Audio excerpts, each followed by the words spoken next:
VCs are humans. We are approachable. Come find us.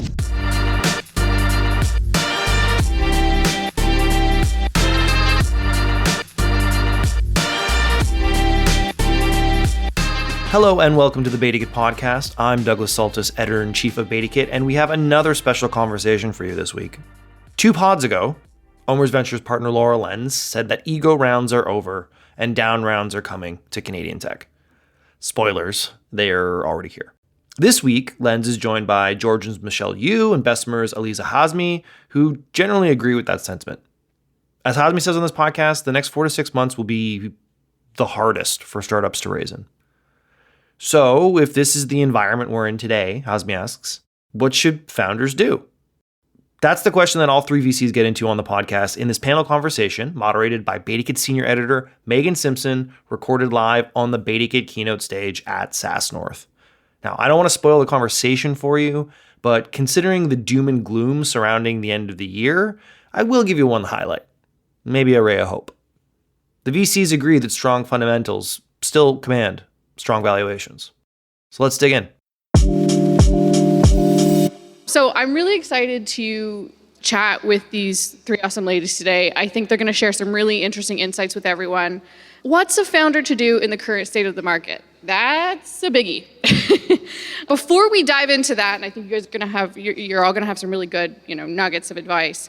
Let's set up what is the state of the market, right? As we all know, past couple years, record-breaking for tech, Canadian tech as well. Eager investors led to lots of available capital, big valuations, but that frenzy has slowed, it's changed, if not stalled in some ways. So this leads us to the question of what does this mean for startups? How do you in turn be cautious about your own spending if investors and LPs are being cautious about theirs? What does raising capital look like? How will your valuation go in your next round? All sorts of questions like this. And I think to get started, we should break down, the difference, because here we are at SAAS North, the difference between SaaS and non-SaaS companies, right? So, Aleeza, you focus very specifically on SaaS at Bessemer. When we spoke prior to this, you talked about valuations being half of what they were last year. What has the current state of the market looked like for SaaS companies specifically? Yeah, absolutely. So every year, my firm publishes a report called State of the Cloud. And this year, we released our report in May. And even then, we realized that the market would shift even further. So in November of last year, at the height of the market frenzy, private cloud multiples were somewhere in the range of 25 to 33x. In April, that range was closer to 8 to 12x. And today, if you look at our BVP Emerging Cloud Index, which is hosted on the NASDAQ, the average cloud multiple is somewhere between 5 to 6x. So for most public companies, their valuations have decreased anywhere from 50 to 80%. So we are certainly in a very different environment than we were in last year. And you might ask, well, what's driving some of that compression in multiples? And it comes down to 3 primary factors, which you've probably all discussed and are familiar with. But compared to April versus even 2 weeks ago, sort of this second kind of leveling off, what caused that is interest rates continue to rise based on inflation. So as of 2 weeks ago, now interest rates are somewhere between, or the US Fed rate is somewhere between 3.75 to 4%. Traders estimate that might get as high as 5% in 2023. And because high growth companies are disproportionately affected, we see further compression.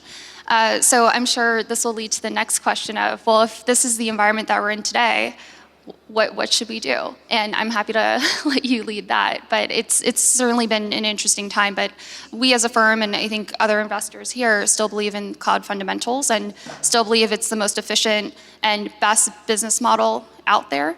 But frankly, we're in an inflationary environment that we haven't seen in the last 40 years.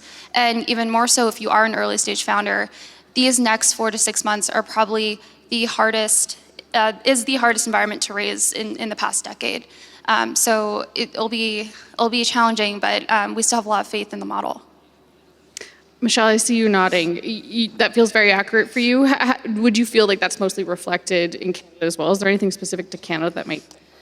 Yeah, I'm not sure if it would differ in Canada. I think what we're seeing is the segmentation of companies is becoming more prominent. So I think the companies that have been struggling are, to be honest, continuing to struggle. And their focus is really how can we extend our cash runway, how can we achieve profitability, or how can we look towards a potential exit. And then I think the group that is the most interesting is sort of that middle of the pack group where we're really seeing that bifurcation happen. These might be companies that aren't necessarily growing at 100%, aren't exactly making their bookings, but in the past you were able to still achieve a somewhat reasonable valuation, and you could, you had time to kind of adjust your plan. And now that's not necessarily the case. I think we're seeing the sort of middle of the pack group really look at bridge rounds, potentially even raising a down round. But the hot companies, I think, as you said, if the fundamentals are strong, it's still competitive. Even at Georgian, we're still working really hard to win really great deals. And when you still have fundamentals, I think you can still command strong valuations, not the same as we'd seen before, but there's still a lot of really great companies out there. Wow. Absolutely agree with that, Michelle. I do think we're reverting back to the mean, right, where historical EV to sales multiples have traded around 6 to 8 times for like the last 20 years. And 21 was definitely an anomaly. I do think, as you said, there are some fantastic companies that VCs are still competing for, right? And it is a bit of a tale of the two cities out there, where great companies with fundamentals, with strong metrics, are still raising at premium multiples. But unfortunately, we're seeing a lot of companies that aren't hitting revenue growth, they're not hitting their milestones and their metrics, and they're having to raise at a down round. And so I think what we're seeing in the market, particularly for down rounds, unfortunately, is a lot of structuring is back. And reports that came out last week showed that about 30% of down rounds now have a participating pref associated with it. They have a dividend associated with it, and sometimes fully diluted ratchets as well. And so we are seeing structuring that we have not seen for probably the last 4 years coming back into the market. And does that just feel like, last couple of years were an anomaly, we're getting back to normal? Or does it feel different? Because we also talked about just the economy generally and other things that are happening. I do think we're getting back to the normal, but I also think SaaS companies, and why we're all here today, have a fundamentally strong business model. If you're a true SaaS company with high margins, you've got SaaS playbook figured out from whether it's go-to-market or customer success, et cetera. And I do think those have fundamentally changed in the last decade. Aleeza, I think you've got some thoughts too. Completely agree. I think we will go back to the mean. I think the determinants of how long that will take will ultimately be the terminal discount rate that you believe in and what that time frame to normalcy will look like.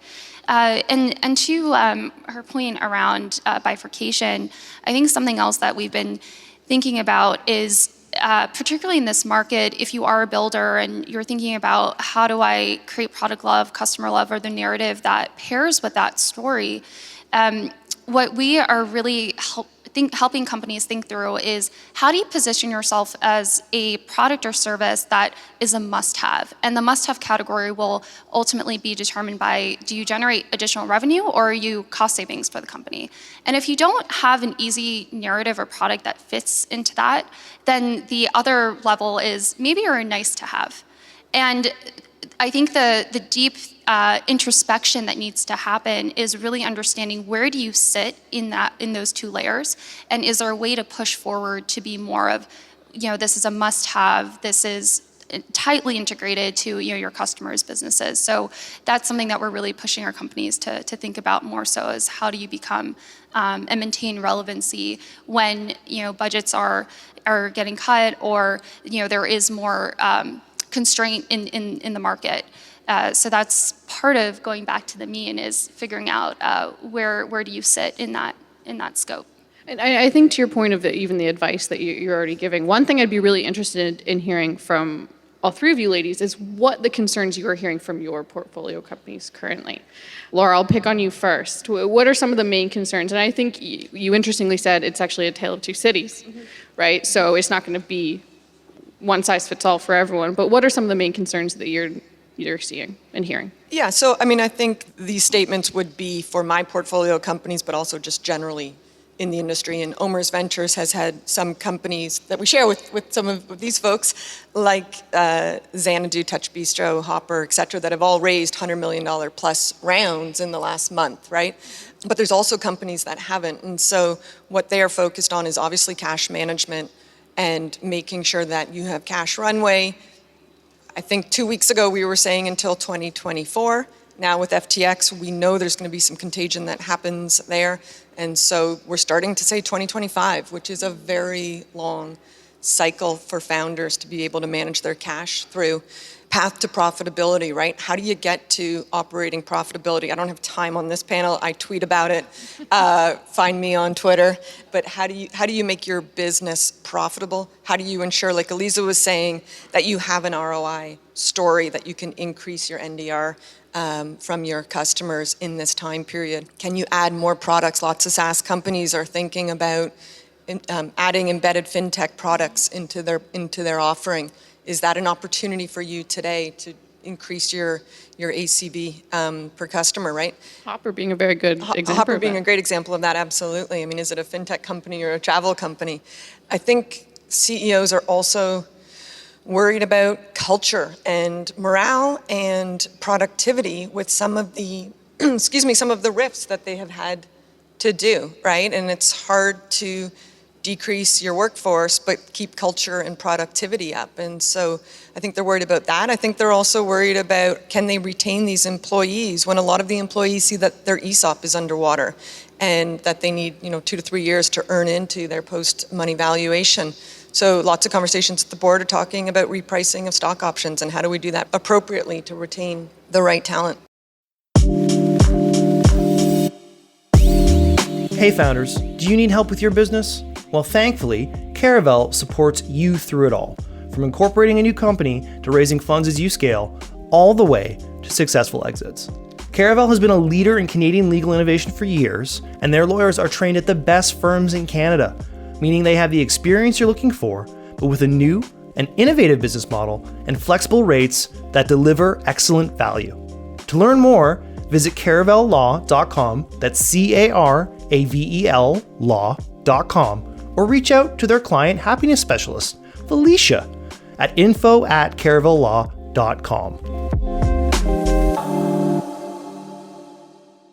Michelle, what would your advice be to I want to talk about both portfolio and non-portfolio companies, right? Because there's two different aspects here. What would your advice be to portfolio companies kind of hearing what Laura set up here? And if you have anything to add to that. Yeah, definitely. I think Laura alluded to this, right? Like, I think right now we're seeing this pendulum swing from growth to profitability. Lots of companies are now looking at, your cash burn, everything that Laura said. I think one thing that I would, highlight is that the best companies are going to find that sweet spot between profitability and growth.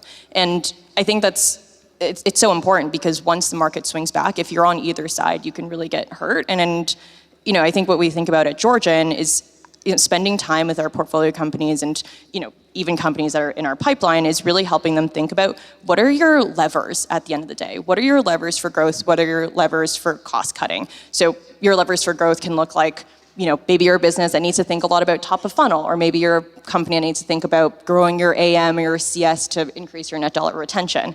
Having an understanding of what your levers are and being able to sort of, when you're going out to fundraise, be able to tell an articulate and compelling story about which buckets you're going to pull and which pieces you're going to be investing in for the next few years, I think is going to be really important because the last few years have been really crazy, right? Fundamentals have been changing so much with COVID, with the bull market, with now. Like it's really hard to really pin down what your fundamentals are, and now is really the time to sort of do that autopsy of saying, this is what's going to change. These are the levers that are going to make an effect on my business. Aleeza, your advice to portfolio companies specifically. So to one point around RIFs, incredibly painful and incredibly hard to maintain employee morale, as Laura alluded to. But on the flip side, in terms of opportunity, there is some great talent out there. And so if you are looking to build out, core components of your team that are top line generating for your company, I couldn't imagine a better time to find some great talent. So that's one piece of advice. To Michelle's point around, it's not growth at all costs, it's responsible growth that will lead to profitability. The two components that we talk about a lot for our portfolio companies is the growth rate specifically, and then the free cash flow margin and that impact on valuation. So this time last year, if you were to hold valuation steady, a 1% increase in growth would be roughly, if you were to improve your free cash flow margin by 6%. Today, if you want to reach the same valuation, a 1% increase in growth is equal to 1.1% increase in free cash flow margin, meaning that the impact of both is now relatively similar, whereas before the relative impact of growth rate was a lot higher. So managing those two components are particularly important.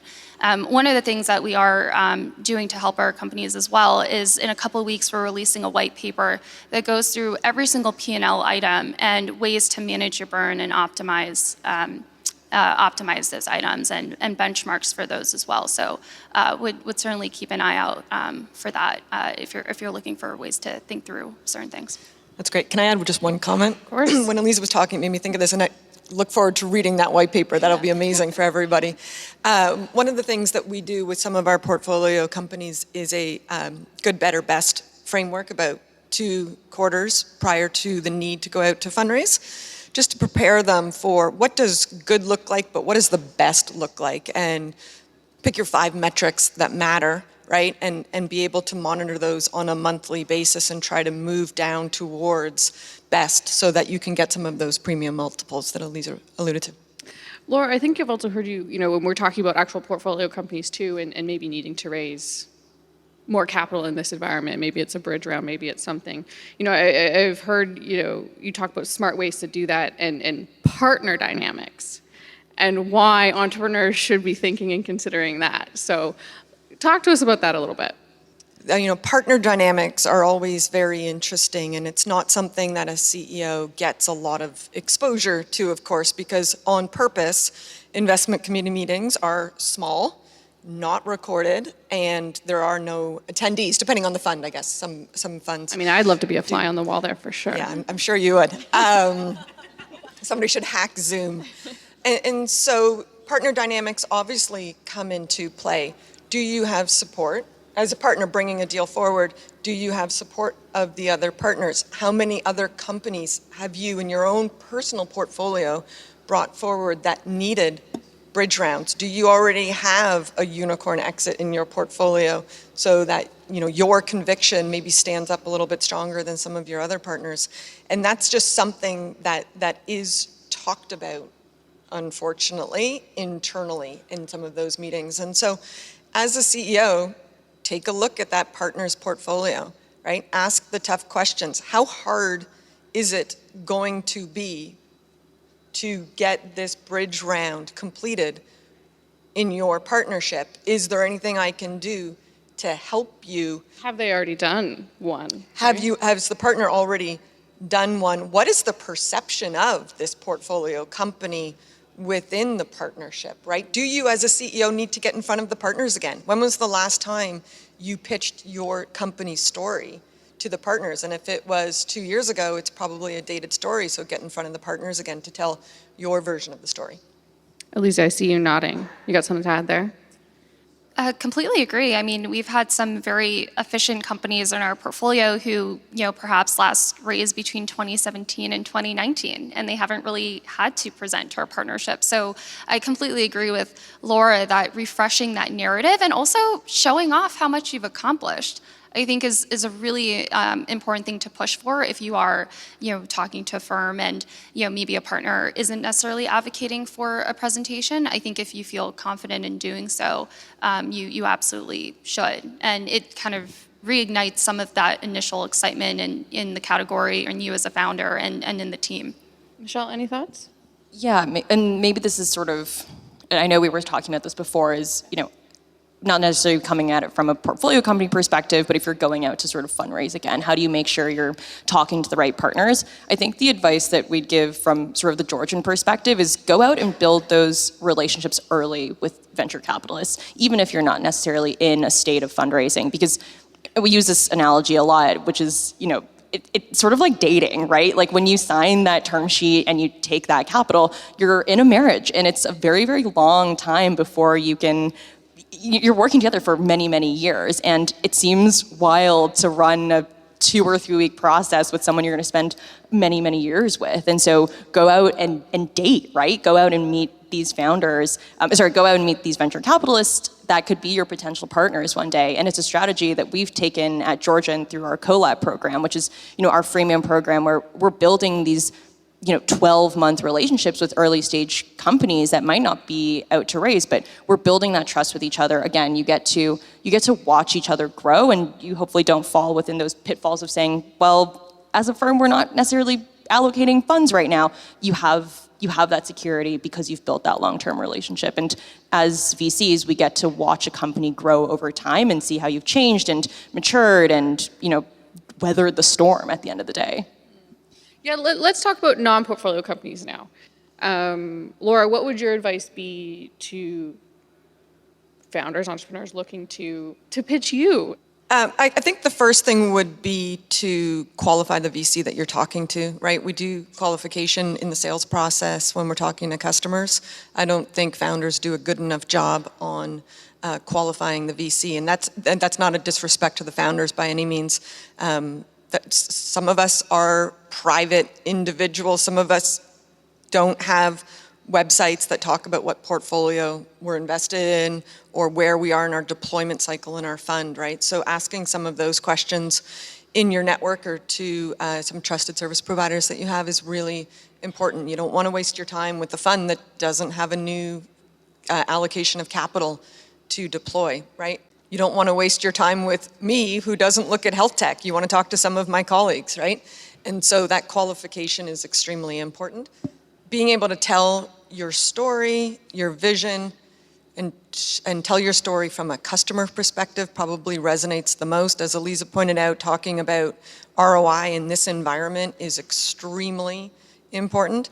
And then I love metrics, right? And SaaS companies afford you the opportunity to look really easy at the metrics, and we put all the companies that we talk to through a screen and rank them yellow, red, green across their metrics. It doesn't mean that you have to hit every metric in the green category, right? But you need to be honest about why one certain metric might be in the yellow or even the red, what you're doing about fixing it, that you recognize it's a problem, and being able to have some of those open conversations with a VC about that. Because as Michelle pointed out, I use this expression all the time, but working with a VC and investing in a founder and a company is long-term. The average, hold time is about 8 years, and so longer than some marriages, in fact. The amount of times I've heard that from a VC. Yeah. and so it is important to pick that partner properly, and so there are going to be challenging times. There are going to be storms. There is not a straight linear up and to the right, no matter what anybody tells you with any company. And so how does a VC understand your business and understand some of the metrics and work through some of those challenging times with you is really important. I like what you're talking about, even just the honesty, right? And being open. I think that's very interesting, but probably can also be very scary for someone looking to pitch VCs that they haven't met before, I could imagine. Yeah, can I just jump in really quickly there? Because I was told the other day my name is, that my name, Laura Lenz, does not feel like an approachable name. I didn't choose my name, right? You have to change it now. I got to change it now. VCs are extremely approachable, right? This is our job. We are meeting with hundreds of companies every year, every month, to find the outlier. And I think honesty, transparency, and direct feedback is what gets us all through this business, right? So VCs are humans. We are approachable. Come find us. Well, Laura's changing her name. That's what we learned from that, I think. We've talked a little bit about weathering the downturn, kind of a little bit of the doom and gloom, right? But I think there's also some really, can be positive aspects here as well. I think, Aleeza, when we spoke about this before, you talked about, and I think it's even been mentioned by all three of you ladies on stage, is companies can still and are still built in these kind of environments. So, Aleeza, what are some examples, or what would one such company look like as they're building right now? Sure. So, I mean, we can reflect back to, the last financial crisis and, the last recessionary environment that we're in. And sometimes we forget that Airbnb, Uber, Slack were all founded during that time period between 2008 and 2009. And thinking back, while, the recessionary macro factors are different, I think the things that remain consistent are, one, and we've said this enough, but the ROI story was there. The second was really strong emphasis on the customer experience, customer product love, and what that actually meant, and investing in that product development, which is why even now for both portfolio and non-portfolio companies, the two things we emphasize are you're either building or you're selling at this point. So I think that was very true of the subset of companies from years ago. And then the other piece, which I think folks should keep in mind, is when you have some degree of, at least for SaaS companies, team orientation or network effects or this inherent virality, while trendy, flashy words, what that really means is that you have a hyper-efficient sales and marketing engine, meaning that other people, word of mouth, are doing your selling for you, which again goes back to a really strong product roadmap vision and delivery. So I think the more that we hark back to maybe some of the fundamentals from years ago would also hold true today. I think there has been such an influx of capital in the last 2 years that companies have scaled their go-to-market motion without having product market fit. Yep. And that can be extremely dangerous. And we need to be a bit more capital efficient. And I think you will start to see that. And I think the founders that are here today have the opportunity to start their businesses, grow their businesses in a really capital efficient way, and think about how every new BDR or AE impacts your new ARR bookings, right? And I think that's a very important metric to look at specifically in this environment. I think just building on Aleeza's point on sort of building really great companies, another one is Shopify, built in, right here in Ottawa. I think there's a lot of white space and opportunity that people can take advantage of. I think talent was alluded, right? It's probably the best time to find really great talent. The other is that incumbents are also pulling back, right? So do what you can to fill in that white space in an efficient way, find that repeatable playbook, because there is opportunity as the incumbents pull back. And then the other is to look at corporate development. I think for a lot of sort of maybe growth stage, let's say a little bit larger, a lot of these companies are looking at ways to grow inorganically by acquiring new businesses. And it's at a multiple that's a little lower than it was a year ago. And so if that's part of your growth story, it's a really great time to look into pieces like that now. We've got 1 minute left here. If you, each of the three of you, to give one last piece of advice, what would that be? Michelle, you laugh, so I'm picking on you first. No, this is very tough. I think, again, I think I would say, as VCs, we understand how challenging for founders the last few years are. I think right now is a time to sort of buckle down, build. Again, I'm sort of re-saying a lot of things we talked about, but think about your levers, think about your fundamentals. It's the time to sort of hunker down. All right, Aleeza. I think when you are in this phase of figuring out product market fit, for an early stage company, you are, maybe pre-seed or seed level, sometimes it can be very easy to get distracted and overinvest in multiple areas. And I think what I would recommend to some founders is if you are to run experiments, have them be clean, quick, and get an answer as quickly as you possibly can. Because when for every dollar that you're spending on an experiment, that could be a dollar that you could spend on retaining a customer, converting a pilot, doing other activities. So just being very clear about what you're experimenting and what you are experimenting on and why, and clarifying that hypothesis is really important when you are in a more constrained environment. quickly. I guess I would say focus on your customers. They're the ones that are going to help you get through this storm by increasing your NDR, bringing cash in the bank, maybe helping you iterate and experiment on product launches, then talk to the VCs once you figured out your customer love. Thank you all for your time today. I think this was a great conversation. We could have talked about a million more things. We could have just talked about partner dynamics the entire time. I think we could have also talked about, doing layoffs, but also hiring talent and the need for all sorts of things, right? And valuations. But I really look forward to continuing to having this conversation with all three of you ladies off the stage as well. And thank you for your time here. And thank you all for listening. Thanks for listening.